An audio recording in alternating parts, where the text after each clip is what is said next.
Seorang pria memandikan istrinya yang lumpuh setiap hari.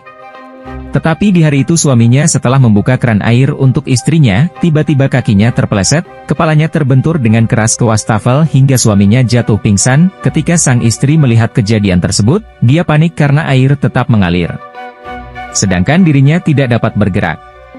Jika mengalir terus dia akan mati tenggelam. Melihat air yang terus-menerus naik, sang istri putus asa, tidak ada pilihan lain lagi selain menggerakkan kaki kanannya perlahan untuk mencoba membuka katup pembuangan air.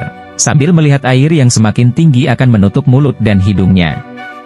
Hal tidak terduga terjadi, setelah berulang-ulang kali gagal membuka katup air, dia bahkan tidak sengaja memutuskan rantai besi yang terhubung di atasnya. Wanita itu benar-benar putus asa melihat airnya semakin tinggi. Dan saat ini mulut dan hidung sudah terendam air.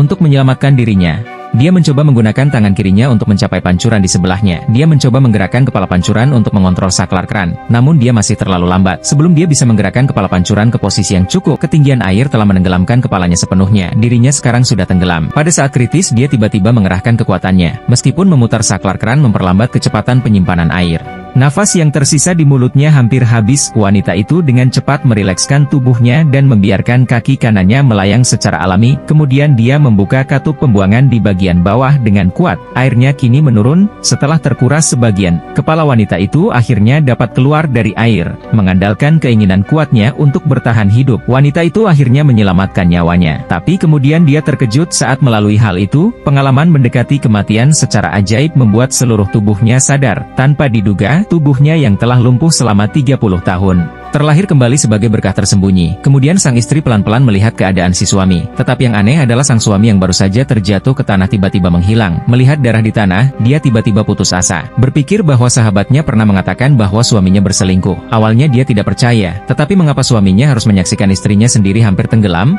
Mungkinkah suaminya ingin membunuhnya? Memikirkan hal ini, dia segera meraih tirai kamar mandi dan mencoba keluar dari bak mandi. Tetapi sebelum tubuhnya mendapatkan kembali kekuatannya, dia terjatuh lagi ke lantai. Dia dengan cepat berjuang untuk berdiri. Kemudian dia terhuyung ke meja samping tempat tidur dan mencoba menghubungi nomor polisi. Tanpa diduga ketika dia baru saja mengangkat teleponnya, dia melihat sosok aneh di celah pintu. Kalau dipikir-pikir lagi, apa yang dikatakan sahabatnya itu tidak salah sama sekali. Tidak disangka, suami justru ingin membuat konspirasi bunuh diri dan kabur bersama selingkuhannya.